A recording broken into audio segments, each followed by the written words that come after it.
New Alliance Talk, Competitiveness and Decarbonization in the Green Industrial Transition. Please welcome to the stage, Gallus.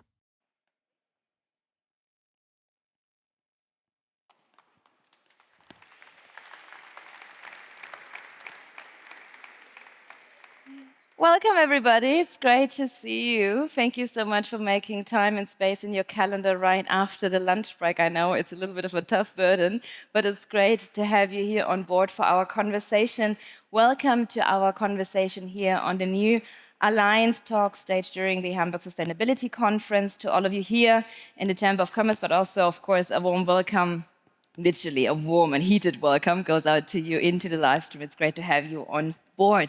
For our topic, as we are debating, of course, in the times of geopolitical turbulences, the private sector is facing multiple challenges, as you know, but of course, competitiveness remains key, and this is really the topic what we are diving into now, and the acceleration of our economy's transition towards climate protection and sustainability is and remains imperative.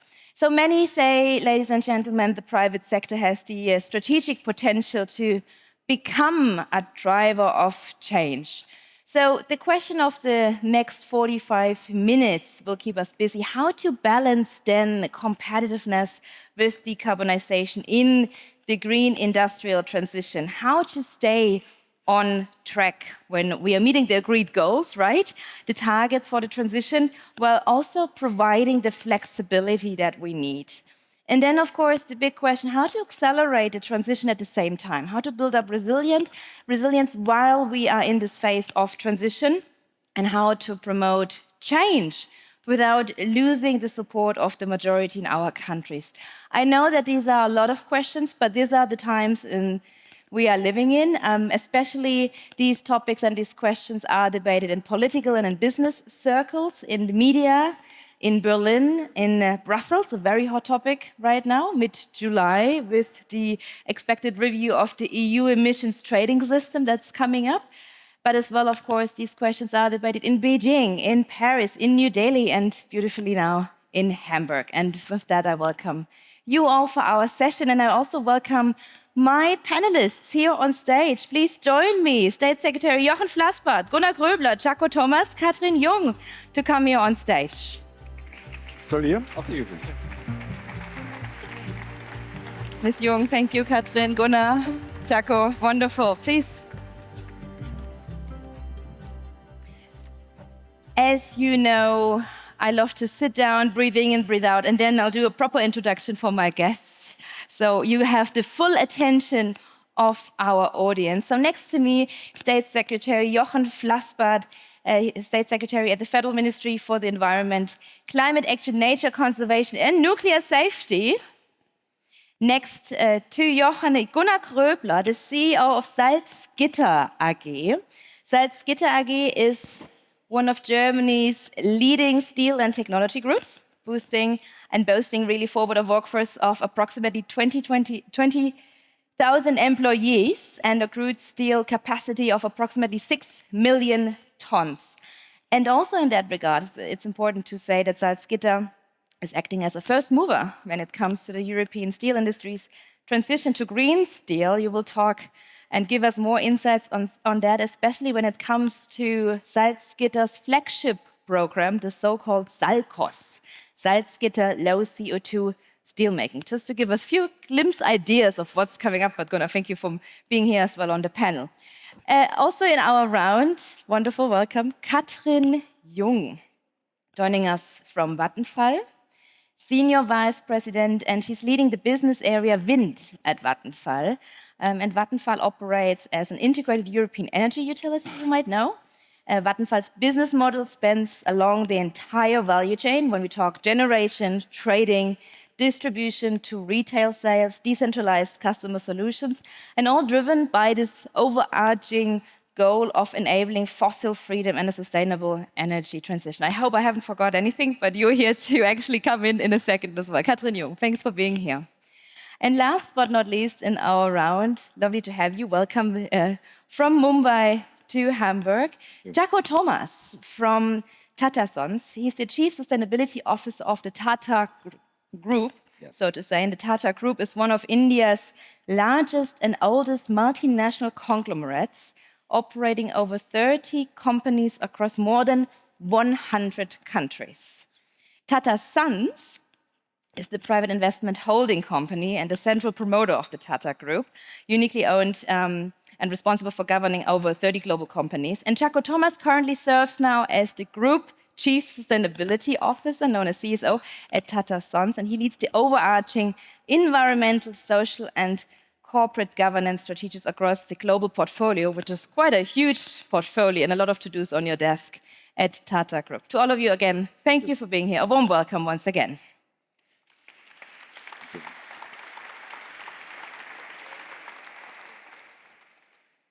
It's not just me who's heating up, right? We are all warming up. But in that regard, we have a hot topic, of course, here on stage. And Chacko, I'd like to start with you, because when we come to the topic of the lessons within the transition, you know, there's so much heat going on because it's so much speed and to-dos, and the list is long. So what have been, from your perspective, from your experience at the Tata Group and Tata Sons, what have been the main lessons during the group-wide and the literally worldwide transition when it comes to translating decarbonization within the Tata Group? Not just having ink on paper, but having, in the end, actionable corporate policies across more than 30 diverse subsidiaries. Thank you so much. So, I mean, I think you've beautifully covered a lot of what the group is all about. It's a fairly large group, very complex group in that sense, because we straddle pretty much everything from airlines to steel making to chemicals. Somewhere in between you have coffee. So it's kind of all over the place. In my previous avatar, I was heading Tata Coffee. So that's the kind of stuff that we actually... So it's a very complex organization with companies that are expected to lead their own paths, right? And for them, the easiest way is to get actually diverted, looking at many other, what the others do in that particular space. So in this case, what we have done is that we've actually got a central philosophy in place, which is called Project Alingana, which is our promise to the planet, the society, and everyone who's part of the state, who can be called a stakeholder there. This is around decarbonization, circularity, and nature and biodiversity. The idea here is to ensure that we have all the companies in these diverse businesses actually having a North Star and pulling towards it. Having said that, it's not easy because, like I said, these are independent companies. So we've kind of also created a governance structure which has a Tata Group Sustainability Council, which ensures that everything gets done in a particular place. I am part of that council, and I'm responsible for running these operations. So it's complex. It's something that we are very proud of, but it's something that a lot of work needs to be done. From your perspective, from India looking to European businesses, what should European policymakers and companies understand a little bit better about our big topic, about competitiveness, about industrial decarbonization? What is something that you have to describe over and over and over again, maybe to European colleagues?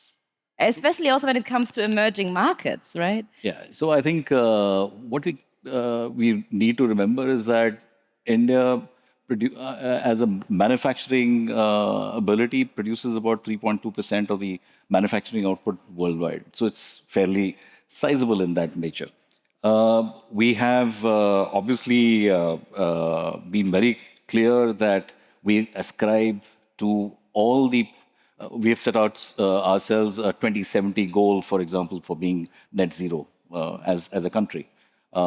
As part of the NDCs, we are ensuring that the investments that actually go into energy, I mean, in terms of renewable energy, we've put out a very clear path around it. 60% of what we hope to be consuming is to be from RE by 2035, right?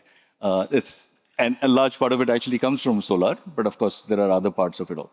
So the government actually has ensured that a lot of what needs to be put in is being done in a very systematic manner.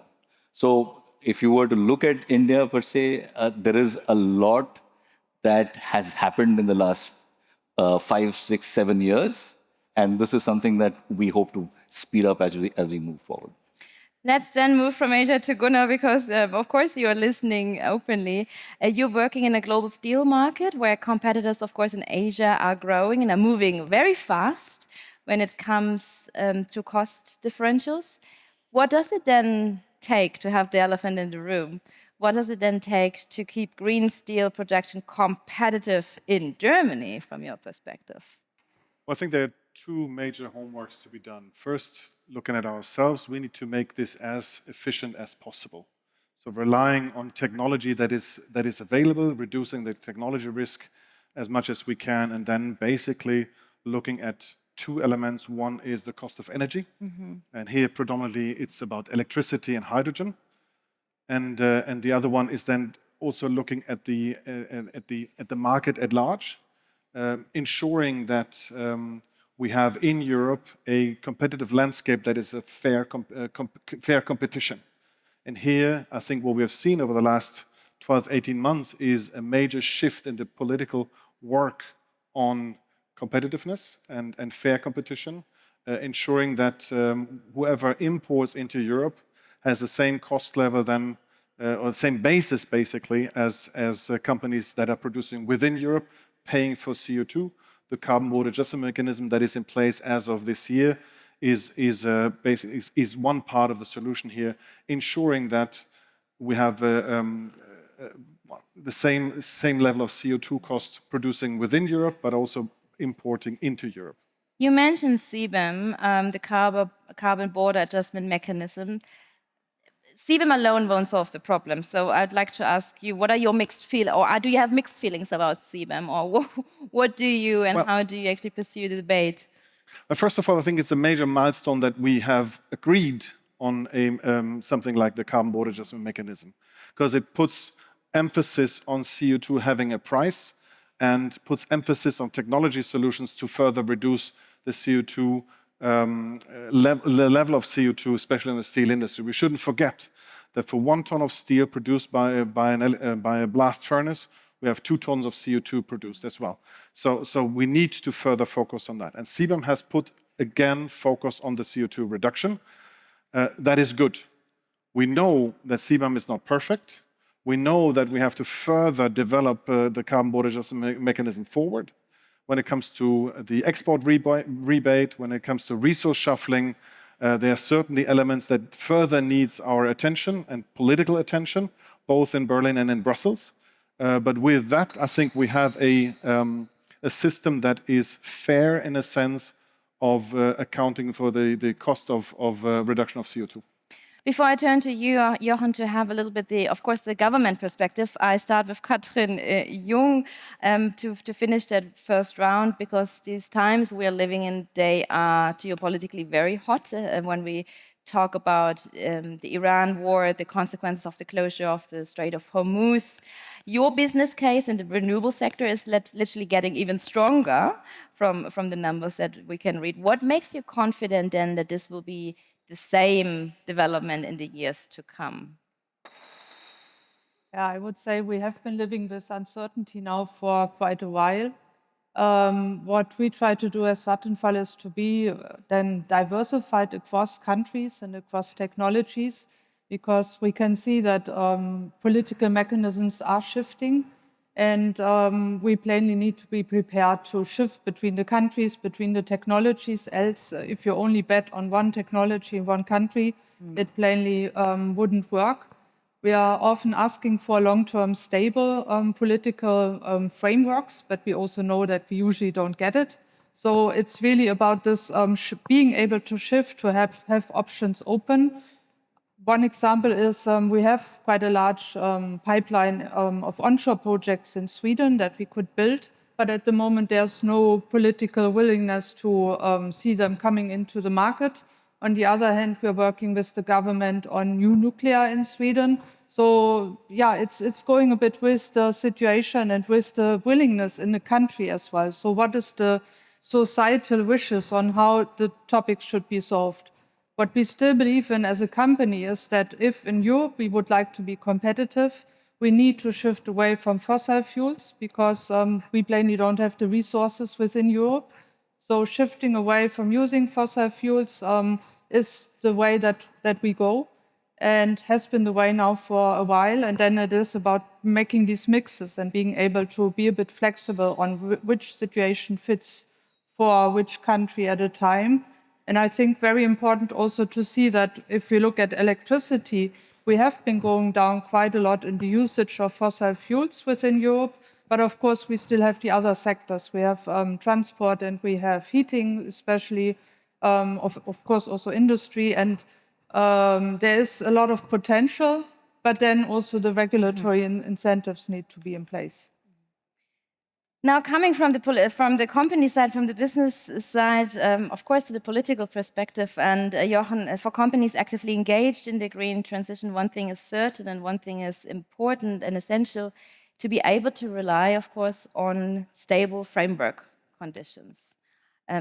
So towards you, will the German government also, of course, do you stick to the goals and targets, or are we in a time of back and forth of negotiating targets and goals? No, luckily not. We will stay stable. You can rely on us. But let me start a little bit reflecting on the relationship between government and private sector, and that is what you're addressing. I think number one would be, I expect from management of companies that they create their own picture about the future, how they can do business, which kind of cars they might be able to sell in 10, 15, 20 years, how to produce electricity, how to organize shipping and all this. And the role of government is to share our best insights about the future as well. I remember when we in Germany still had a target of greenhouse gas reduction from 80 to 95%. I restlessly said to the private sector, if you build your business on 80 to 95%, you are very likely to make a mistake. You don't need to share my view, but at the end we have to be climate neutral. And that is the best I can share for you. And I think this is the framing we have. Secondly, then we have decided on instruments, and the emission trading system, the carbon pricing, is the core, the backbone of the decarbonization in industries in Europe.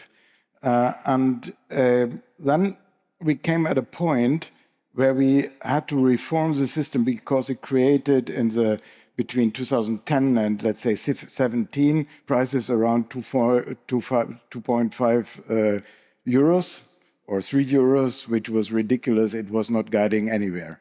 So we did the reform, and at the same time, sectors like the steel industry or others came into our focus, because then we were at 60, 70, 80, 90, or even 100 euros. And that is a cost block that you cannot put on industries which have the same price, basically like steel, everywhere in the world at the very same second. So then you have to do free allowances, and you come to an end. And that was the moment when we created the CBAM.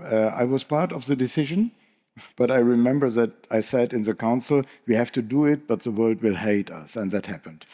So now that is where we are. We have to explain where we are to our partners, and just in Belém, we saw the creation of a new format of those countries who are introducing a carbon price as an intrinsic important part of their climate policy. And you see now the systems are converging. It's not that everybody is happy.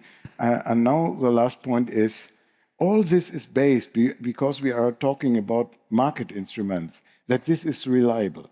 You have to keep course. Otherwise, the market system will run mad. If you question, for example, some piece of legislation that something is prohibited or not, you can talk about it as long as you wish.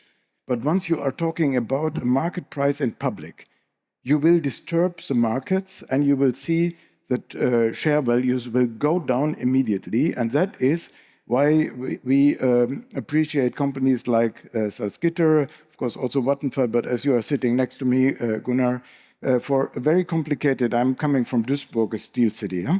I know what I'm talking about. Very complicated market, and you decide for going green. And then you have to realize that the conditions that the government has set are stable. Otherwise, we will punish the first movers, and I can tell you, this government and also all future governments I can imagine will not punish first movers. Talking about first movers, Gunnar, of course, this is music to your ears because, of course, you as Salzgitter, you belong to the group of first movers. Nevertheless, what kind of flexibility would be supportive for your company's role as one of the first movers in the green transition, and what flexibility is rather detrimental? Well, if we start with the ETS system, I think it's fair that any system needs a review from time to time. And we have done this with ETS in the past, so it's fair to do this and to do it also now. However, any development of ETS must, and I appreciate what you said, and this is exactly what we need, must keep the system as such intact, because it is a proven system. It is a system that has been there for more than 20 years. It is a market-based system, which to me is very important. I don't want to rely on support schemes forever. I want to have a market-based system where everybody can compete on equal terms. So this system must stay alive, and we need the price signal for CO2. Otherwise, we will stop with the development of CO2 abatement in Europe, which cannot be and shouldn't be. And secondly, and that is music to our ears, certainly as the first movers, whatever development is now done should not harm first movers, because they have taken their own private money, substantial money. If I look at my company, we're talking 2.7 billion euros, of which part of it is public funding, and we're grateful for that. But the majority of it is private money. At the time of the decision, it was actually the investment was the private investment was larger than my market cap, which also tells you about the magnitude of this investment, the largest investment this company has ever done. And we cannot put that at risk, because if we do that, my company will tilt. That perhaps is something society will be able to handle, but the signal we're sending is devastating, because that basically means CO2 abatement in Europe is dead. And that is something we cannot allow to happen. Catrin, when it comes, of course, to the topic of first movers, we are also talking about speed and going forward, right? And what do you observe when it comes to the transition topic, when we talk about speed and the regulatory rigidity? Do you observe something specific from your perspective? I would say there are two larger topics. One is permitting, and that's no surprise to anyone, I think. But you can also see what happened in Germany when onshore wind got support in permitting speed. And now there is a large pipeline sitting. So there are things that you can do within the European framework to support permitting. So at the moment, we have about 3 years of permitting time in onshore wind in Germany. We have 10 plus years in Sweden. So that's the two extremes, I would say, and anything in between. And it's still the same European framework. So there are things you can do as a government if you really want to. Also in bringing communities along and giving the frameworks that also work for people that are living around. So I think in terms of speed, that's a really big one. And you could say then the knock-on effect is the grid connection as well. That also depends on permitting. And that at the moment doesn't grow with the same speed as the renewables in most of the countries that we are active in. If we look at the Netherlands, there's plainly now a stop of connecting new demand as well as new supply, because the grid is full. There's no space for anything anymore, neither to be taken out nor to be fed in. And that's then when you are sitting in a spot where nothing moves anymore. And I think that's very important. I like the high-level picture and giving the messages.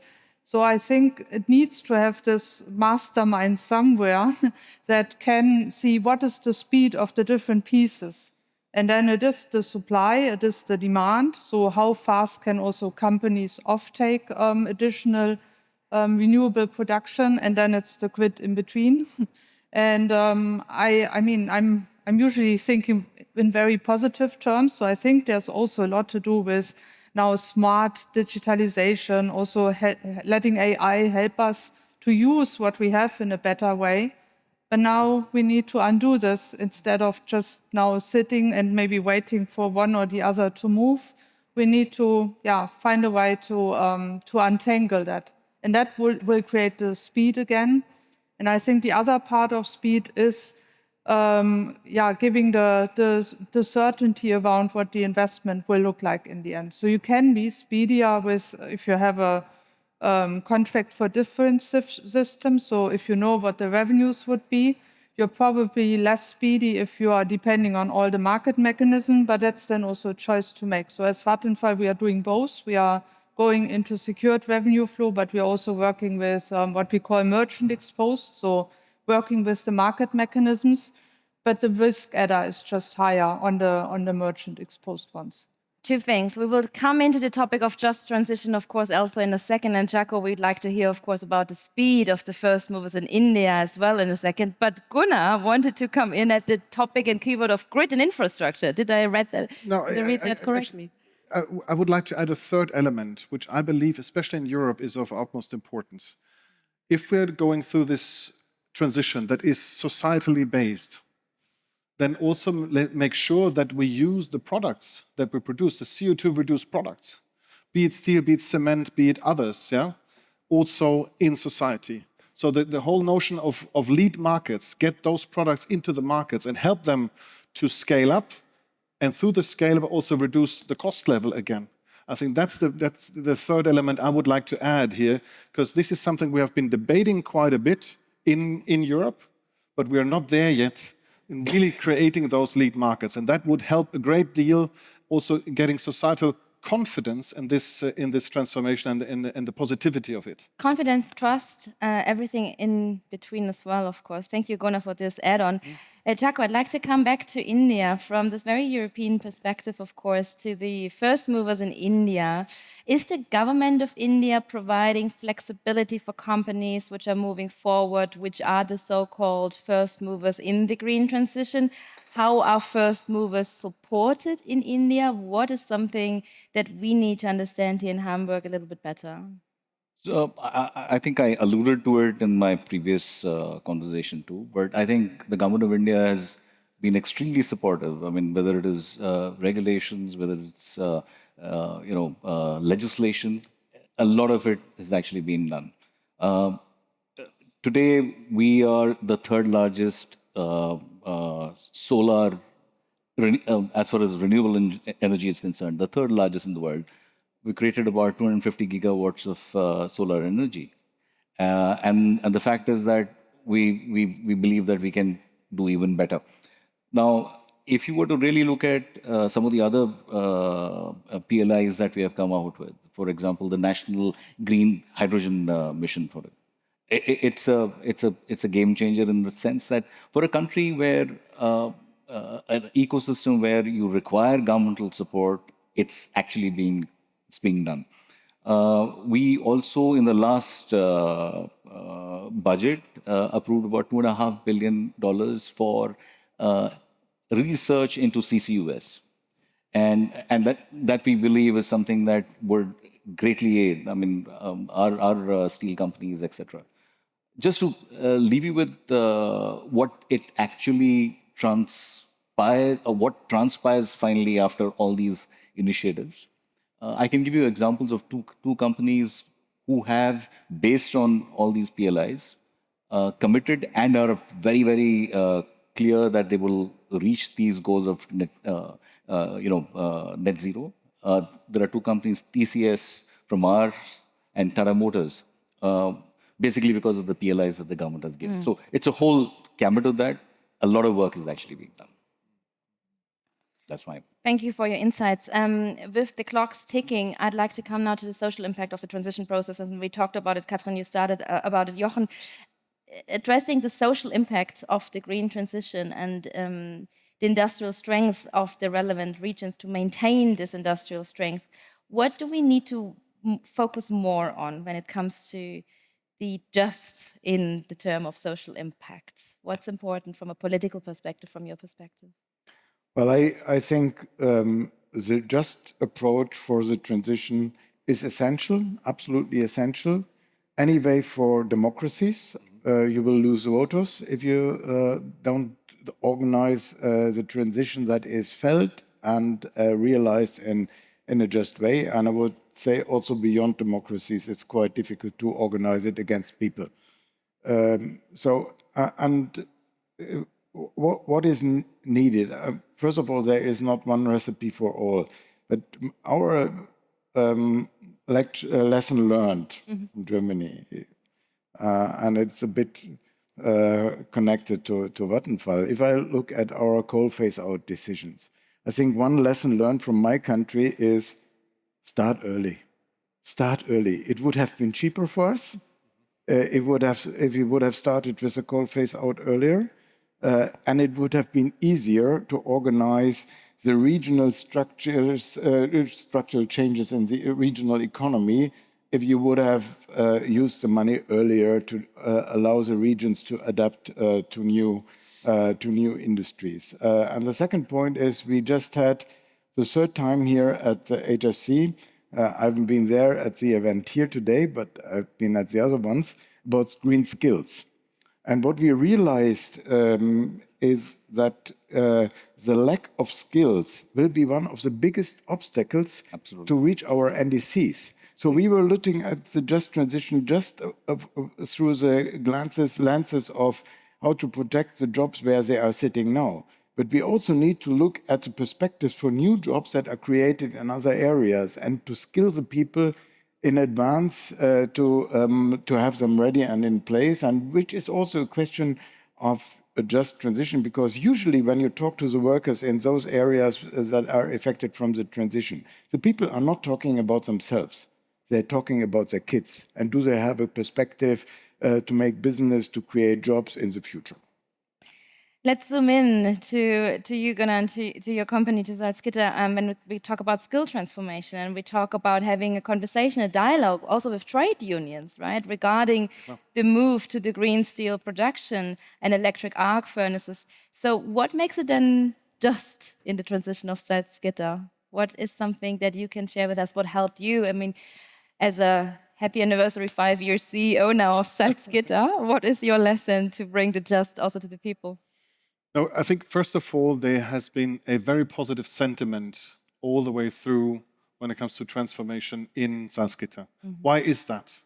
Because people understand that if we do not transform, the steel industry will vanish in Germany, in Europe. Because with the CO2 cost that we're facing, we will not be competitive anywhere. So it is not a decision of whether to go 5 degrees west or 5 degrees east. It is really a change in order to keep the industry in Germany, in Europe, and with that also keep the jobs in that region. And if you look at the steel industry, we are all located in the private areas. Duisburg is a difficult area, Salzgitter is a difficult area, Bremen, Eisenhüttenstadt, the Saarland. So all areas that are socially difficult. And if you then would even take steel industry away there, I think democracy would be in those areas just another challenge. So in the unions and also the Works Council has been very positive. Second element, from day one, we were honest with them, we will reduce workforce.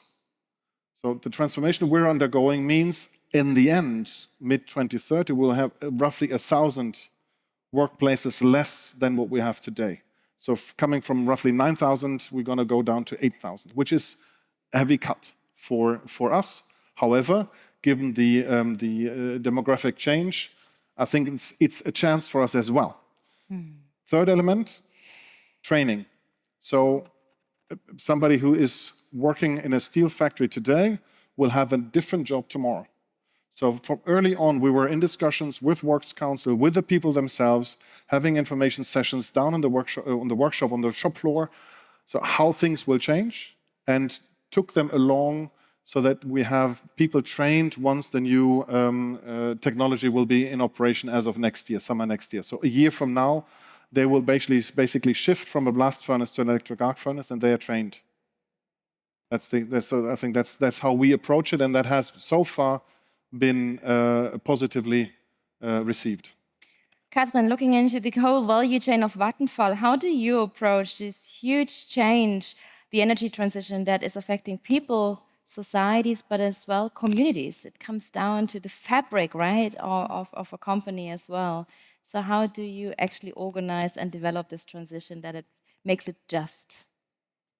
Yeah, so just from a starting point, our purpose, as we call it, the purpose statement, you named that earlier, is to become fossil free. But we say also that that should be affordable for society and for our customers. So it starts a bit with a mindset of that we do have our customers in mind. And we, of course, I mean, I think as every energy utility, we try to be as efficient as possible to deliver then the cost levels and then the prices towards the customers that work for us. Of course, we are still a company that needs to create a profit, but we plainly try to be as efficient as possible to offer then the cost levels also to our customers. And then we work a lot with the communities. So especially now in my area with renewables, and then when it comes with the onshore part of it, and actually, even if the name is, I'm working with the business area wind, as we call it, but it also has solar and battery in it, just to confuse everyone a little bit. So it means a lot of people on the ground that actually work with be it the farmers or be it the locals. I've now been to a couple of inaugurations as well. That was in Sweden, where we had the local landowners there. They were part of the celebration because they were there throughout those 10 years as well. And they can tell more stories about the project than many of our project managers can. And of course, they will be living with the asset also for the next 20, 30 years. So we try to be really close, also see what helps them, what kind of smaller topics do they have where we can work together with them. So they're really neighbors. And that's also how they talk about it. They're neighbor now to a wind park. It's not always working that well, but those two occasions were really impressive where you could see them standing up and really also demonstrating that they see the wind park now as a neighbor. So when these things work, then I think we've done a good job in bringing people along through the energy transition as well. Chacko, last but absolutely not least, of course, your perspective when it comes to bringing the changes to the workers of Tata. I mean, the project is called Ghana, which I Googled it earlier. Hindi, it means to embrace and to hug. But you don't just hug and embrace sustainability, but hopefully also in a way your workers. How do you do it? That the workers are on board, that it's a common project, that they work together for the common goal? So I think it comes from the very DNA of the company. So my company is about 150 years old. My founder, 150 years back, made a very profound statement, which he said, the business or the enterprise is not just to make money, it is actually to give back to the community what you take from them. And then loosely translated. And that's a philosophy that's largely driven the group. I can give you some very insightful numbers. 1910, in 1912 rather, our steel factory in Jamshedpur in India introduced 8-hour working, right? It was just much before ILO actually even thought about it. A couple of other points, for example, what we believe right now is to create as many green jobs as possible. The fact that today we have trained over 1 million people through various trusts that we have to create green jobs, all this actually adds back to what the group and the DNA, its DNA is all about. Last a very interesting fact about the Tata Group is that 66% of the group's equity is held by a trust. It's called the Tata Trust, and every year 66% of the profits actually go back to the community. And so I guess that's what drives our people to be able to, and you typically find people who work there for 30, 35, 40 years. So that's my thought.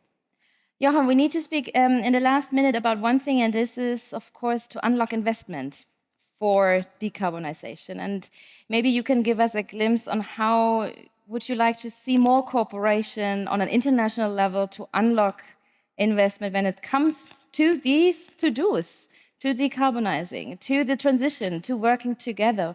And where do these investments are coming from in the best case? Well, I will be very brief given the time. For Germany, it was never a good idea to go for protectionism. We were always on a good side when we had free trade and free markets. So the opposite is happening at the time. Me first, the poison is going around the world, and that is not healthy for investments. In the field of the transformation, we need more cooperation. That is why we created the Climate Club, to work on level playing field, a little bit following what India and Sweden had done on behalf of the Secretary General, to work on the decarbonization track for the industry sectors. That is the way we want to go. Also to get out of this new narrowness and looking at chances with partners, and instead of looking first at all as competitors. Beautiful. And I'll take that as a closing sentence. I know we could go on for hours because it's such a deep and rich topic, but we are here with so many more topics at the Hamburg Sustainability Conference. A big round of applause to Jochen Flasbarth, Gunnar Groebler, Chacko Thomas, and Catrin Jung. Thank you very much for talking about competitiveness and decarbonization in the green industrial transition. Thank you very much.